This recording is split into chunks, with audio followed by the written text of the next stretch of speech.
Hello दोस्तों, मैं राकेश यादव और आप देख रहे हैं हमारा राकेश। तो दोस्तों, मैंने आपको बताया था कि मैं डेली टीचिंग एप्टीट्यूड के क्वेश्चन लेके आऊंगा आपके पास। ठीक है, तो आप इसको देखिए और प्लस में नोट डाउन भी करते रहिए। ठीक है, अगर आप चैनल पर नए हैं तो चैनल को सब्सक्राइब कर लीजिएगा ताकि मेरी सारी नोटिफिकेशन और वीडियोस आप तक आसानी तक पहुंच सके। तो आज हम बात करें पार्ट 3 है। इससे पहले मैंने पार्ट 2 बना चुका हूं, अगर आपने नहीं देखा है तो देखिए उसको। और मैंने बहुत सारी जो चीज़ें समझाई है कि टीचिंग एप्टीट्यूड के अंदर क्या क्या आपको पता होना चाहिए और क्या पता नहीं है, तो उसको देखें। बिल्कुल इजी क्वेश्चन है, लेकिन अगर हम एग्जाम में देखते हैं तो हमको लगता है कि बड़ा डिफिकल्ट है। तो इसको किस हिसाब से देखना है और कैसे करना है, तो मैं इसमें यही बताने वाला हूँ। और 10 क्वेश्चन मैं आज बताऊंगा आपको, तो इसीलिए प्लीज आप नोट डाउन कर लीजिएगा। अगर ये वीडियो आपको हेल्पफुल लगे तो वीडियो को लाइक जरूर करिएगा। ठीक है, तो चलिए वीडियो स्टार्ट करते हैं और समझते हैं कि क्या टीचिंग एप्टीट्यूड के पार्ट 3 में कितने क्वेश्चन हैं और कैसे क्वेश्चन है। तो क्वेश्चन 10 है और देखते हैं कैसे क्वेश्चन है। पहले क्वेश्चन में ये बोल रखा है कि छात्रों में श्रम का महत्व भावना का क्या अर्थ है। मतलब श्रम का महत्व, उनको परिश्रम करना छात्रों में क्या, इसका महत्व क्या, मतलब भावना क्या रखती है इसके अंदर। ठीक है, तो हमारे पास कुछ क्वेश्चन दे रखे हैं, सॉरी ऑप्शन दे रखे हैं, ए बी सी डी है। ठीक है, तो इसको पढ़ लेते हैं। पहले क्या है, ये जो है शारीरिक श्रम करने से मान सम्मान नहीं घटता। मतलब छात्रों को अंदर ये भी भावना डालना बहुत जरूरी है कि उसको समझाना चाहिए कि कोई भी काम होता है, कोई भी मतलब बेकार काम नहीं होता, कोई सम्मान उससे कोई घटता नहीं है। ठीक है, और बी की बात करते हैं, सभी काम समान रूप से इज्जत वाले होते हैं। ठीक है, कोई भी काम होता है वो इज्जत वाले होते हैं, छात्रों को समझाया जाता है शिक्षार्थी के द्वारा। ठीक है, कोई भी काम छोटा या बड़ा नहीं होता है। ठीक है, तो अभी इसमें ये जो ग्रुप जो डी आंसर है, मुझे लग रहा है डी आंसर है, तो देखते हैं डी आंसर है या नहीं है। तो बिल्कुल डी आंसर है, इसको देख सकते हैं आप। यहाँ पे मैं क्लिक करता हूँ और ये डी आंसर है। ठीक है, तो आपको सिंपल सा आंसर है, लेकिन इसमें 2-3 क्वेश्चन बन जाएंगे, आपसे पूछ लेगा या फिर ये सभी काम समान रूप से इज्जत वाले हैं या नहीं है। ऐसे ऐसे क्वेश्चन, मतलब एक ही क्वेश्चन में बहुत सारे क्वेश्चन भी होते हैं, तो आप इसको देखिए और समझने की कोशिश करिए। ठीक है, तो नेक्स्ट क्वेश्चन की बात करते हैं हम। सेकंड क्वेश्चन है, शिक्षण के लिए ज्ञान, प्रशिक्षण, अनुभव और अनुसंधान के अलावा और किस बात की आवश्यकता पड़ती है। ठीक है, जो टीचर को ज्ञान, प्रशिक्षण, अनुभव और अनुसंधान के अलावा और किस बात की आवश्यकता पड़ती है और किस बात की उनको जरूरत पड़ती है और किस बात की उनको रिक्वायरमेंट होती है, तो उसी चीज के बारे में हम बात करेंगे। तो हमारे पास कितने ऑप्शन है? 4 ऑप्शन है। तो पहला ऑप्शन की बात करते हैं, अभिरुचि की बात हो सकती है, उसके अभिरुचि की जरूरत पड़ सकती है, सकारात्मक की अभिव्यक्ति की जरूरत पड़ सकती है क्या, उपरोक्त तो दोनों है या इनमें से कोई नहीं है। ठीक है, तो क्वेश्चन को समझिए दोबारा कि किस, मतलब टीचर को किस चीज की जरूरत पड़ सकती है।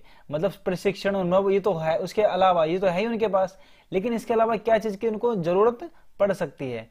तो इसमें बोल रखा है अभिरुचि की और सकारात्मक अभिवृत्ति की। ठीक है, उसकी थिंकिंग की, उसकी सोच की, उसकी अभिरुचि की, मतलब उसको क्या पसंद है। टीचर को भी होना जरूरी है ना कि उनको क्या पसंद है, तभी तो अच्छे से पढ़ा पाएंगे।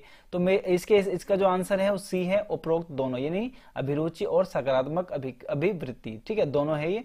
तो इसमें से क्या आंसर आया? सी। ठीक है, तो उपरोक्त दोनों है। ठीक है, उम्मीद कर रहा हूं आपको समझ में आएगा। प्लीज नोट डाउन भी करते रहिए, ठीक है, आपको बाद में दिक्कत ना हो। शिक्षण अभिरुचि का एक महत्वपूर्ण पहलू है। ठीक है, तो शिक्षण अभिरुचि का एक महत्वपूर्ण पहलू भी है। क्या महत्वपूर्ण पहलू है, देख लेते हैं हम इसको और समझने की कोशिश करते हैं। शिक्षण को छात्र उन्मुख बनाने की क्षमता या छात्रों की क्रियाशीलता पर अंकुश लगाने की क्षमता, शिक्षण को रोजगार उन्मुख बनाने की क्षमता, या ये सभी। ठीक है, तो अगर हम पहले को छोड़ के दूसरे की बात करते हैं, छात्रों को क्रियाशीलता और अंकुश लगाने की, अगर कोई काम कर रहा है, कोई प्रैक्टिकल रूप से कोई काम कर रहा है छात्र यानी स्टूडेंट, उसको हम रोक देते हैं, तो ये मेरे हिसाब से ये गलत होगा, क्योंकि टीचिंग के मामले में ये नहीं होना चाहिए। जो बच्चा कर रहा है उसको करने देना चाहिए। ठीक है, और सी की बात करते हैं थोड़ा, शिक्षण को रोजगार उन्मुख बनाने की क्षमता। अगर मतलब स्टूडेंट के अंदर ये भावना पैदा कर दें कि केवल आपको रोजगार प्राप्त करना है और आपको ज्ञान इतना महत्वपूर्ण नहीं है, तो ये भी गलत है, क्योंकि अगर उसके पास नॉलेज नहीं रहेगा तो रोजगार भी उसके पास नहीं रहेगा। तो इसका आंसर क्या है? इसका आंसर है शिक्षण को छात्र उन्मुख बनाने की क्षमता। मतलब अच्छा जो स्टूडेंट बनाने की क्षमता क्या होती है? उन्मुख, सबसे सर्वश्रेष्ठ बनाने की क्षमता हो, मतलब जो टीचर है इस पर फोकस करता है। तो इसका आंसर क्या है? ए। तो उम्मीद कर रहा हूं आपको सारा चीज समझ में आ रही होगी। ठीक है, अब नेक्स्ट क्वेश्चन की बात करते हैं। शिक्षक में न्याय और निष्पक्षता का गुण ना हो तो इसका क्या परिणाम होता है? ठीक है, अगर कोई टीचर के अंदर शिक्षक में न्याय और निष्पक्षता मतलब गुण ना हो, उसके मतलब ये क्वालिटी ना हो, तो उसका क्या परिणाम होगा? ठीक है, तो आप क्वेश्चन को समझिए एक बार कि अगर टीचर के अंदर उसके पास जस्टिस करने का या निष्पक्षता करने का या गुण उसके पास ना हो तो उसका क्या रिजल्ट आएगा। तो क्वेश्चन उसको देख लेते हैं, ऑप्शन को देख लेते हैं। इसमें छात्रों का हित नहीं हो पाता, ठीक है। इसमें क्या नहीं हो पाता, छात्रों का हित नहीं हो पाता। इसमें शिक्षक की आत्मा मर जाती है। इसमें शिक्षक का विश्वास खो देता है और उसे सम्मान भी नहीं मिलता। शिक्षक निरंकुश बन जाते हैं, ठीक है। अब दोबारा मैं क्वेश्चन को पढ़ूंगा, आपको समझ में आ गया होगा। यह शिक्षक में न्याय और निष्पक्षता का गुण ना हो तो उसका क्या परिणाम होता है। तो इसका परिणाम ये है, परिणाम होता है क्या होता है इसका परिणाम ये होता है, इसमें शिक्षक का विश्वास खो जाता है अगर, और उसमें सम्मान भी नहीं मिलता, ठीक है। सबसे जरूरी है टीचर को एक विश्वास होना बहुत जरूरी है। विश्वास होगा तभी वो अच्छे से स्टूडेंट को पढ़ा सकता है, ठीक है, अच्छे से समझा सकता है। तो इसका आंसर क्या है, सी। क्या आंसर है इसका, सी। शिक्षक को विश्वास खो देता है और उसमें सम्मान भी नहीं मिलता है, इसीलिए शिक्षक का विश्वास दिलाना और उसको सम्मान देना बहुत जरूरी है। तो इसका आंसर सी है। अब नेक्स्ट की बात करते हैं। भारत में प्रौढ़ शिक्षा कार्यक्रम की असफलता का कारण है, क्या कारण है इसके में, तो हम बात करते हैं, थोड़ा सा देख लेते हैं कि इसका आंसर क्या हो सकता है। अनुदेशकों का एवं अन्य कार्यकर्ताओं को लापरवाही हो सकता है, ठीक है। अभी देखते हैं, मैं बता रहा हूं आपको। और बी का जो है प्रणों के लिए किसी अतिरिक्त अभिप्रेरणा की अवस्था व व्यवस्था न होना, ठीक है, उचित निगरानी के अभाव, ये सभी। क्वेश्चन को दोबारा समझिए आप। भारत में प्रौढ़ शिक्षा का कार्यक्रम की असफलता कारण, जो हमारे पुरानी जो शिक्षा है तो उसको हम कैसे देखते हैं, मतलब क्या हो रहा है आजकल, ठीक है। तो नए शिक्षा को, वो जो पुरानी शिक्षा है, तो पुरानी शिक्षा दबी जा रही है। क्यों दबी जा रही है, क्योंकि अनुदेशों को, अन्य कार्यकर्ताओं की लापरवाही, क्योंकि उस पर फोकस नहीं करते। पुरानी जो हमारी जो शिक्षा है, जो हमारी मतलब पुराने गुरुकुल में जो पढ़ाते थे, वैसा शिक्षा अभी नहीं मिलती है। प्रौढ़ों के लिए किसी अतिरिक्त अप्रेरणा की व्यवस्था ना होना, लेकिन जो पहले जो लिखते थे, जो पहले समझाते थे, याद करने की क्षमता बढ़ाते थे, वो अब नहीं है। उचित निगरानी का अभाव, अभी ये भी करेक्ट है, उचित निगरानी का अभाव। तो इसमें इसका आंसर क्या होगा, डी, ठीक है, डी इसका आंसर है। तो देख लेते हैं, बिल्कुल करेक्ट, डी इसका आंसर है, ठीक है। नेक्स्ट क्वेश्चन की बात करते हैं हम।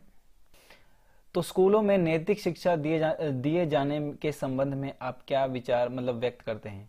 स्कूलों में नैतिक शिक्षा मतलब करेक्ट शिक्षा, अच्छा शिक्षा मतलब देते हैं, उसको संबंध में आप क्या विचार रखते हैं। तो इसमें आपका भी विचार देखा जाता है इसके अंदर। तो पहला बात करते हैं, हमारे पास 4 ऑप्शन है। स्कूलों में नैतिक शिक्षा का आवश्यक दी जानी चाहिए, ठीक है। नैतिक शिक्षा बहुत जरूरी है। अगर नैतिक शिक्षा आएगी तभी बच्चों में डिसिप्लिन आएगा, स्टूडेंट के अंदर डिसिप्लिन आएगा, ठीक है। और सेकंड की बात करते हैं, इसी प्रकार की शिक्षा का अध्यापक को अपने व्यवहार द्वारा देना चाहिए, ठीक है। अगर टीचर को ये एक्सपीरियंस है तो वो एक्सपीरियंस किसको बांटना चाहिए, स्टूडेंट को बांटना चाहिए। देखो क्वेश्चन को भी देखना है अपने को, इस शिक्षा का स्कूलों में देने की कोई आवश्यकता नहीं है, ये सभी। तो अब ये आपको ये पता करना है कि इसका आंसर क्या हो सकता है। तो इसका आंसर ये हो सकता है ए, स्कूलों में नैतिक शिक्षा आवश्यक मतलब देनी चाहिए। अगर दोगे तभी आपका जो संबंध है टीचर और स्टूडेंट के बीच में अच्छा होगा। तो इसका आंसर क्या होगा, ए। ये देखते हैं, ए करेक्ट है, ठीक है।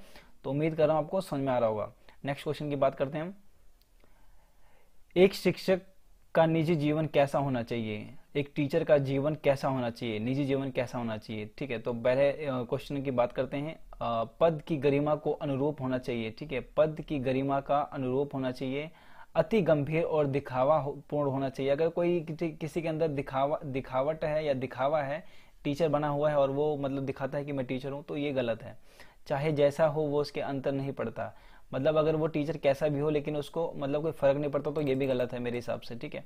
स्कूल के मानक के रूप में होना चाहिए। अगर स्कूल जैसे है, लेकिन हमको ये याद रखना है कि हमारे को जो पद की गरिमा का अनुरूप होना चाहिए। अगर हमको अच्छे पोस्ट पे है तो हमें ये नहीं दिखाना चाहिए कि हम अच्छे पोस्ट पे है, जो नॉलेज है उसको हमें बांटना चाहिए। तो इसका आंसर क्या होगा, ए, ठीक है, ए इसका आंसर है। पद की गरिमा का अनुरूप होना चाहिए, ठीक है, मतलब उस पर घमंड नहीं होना चाहिए उसके पद पे, ठीक है।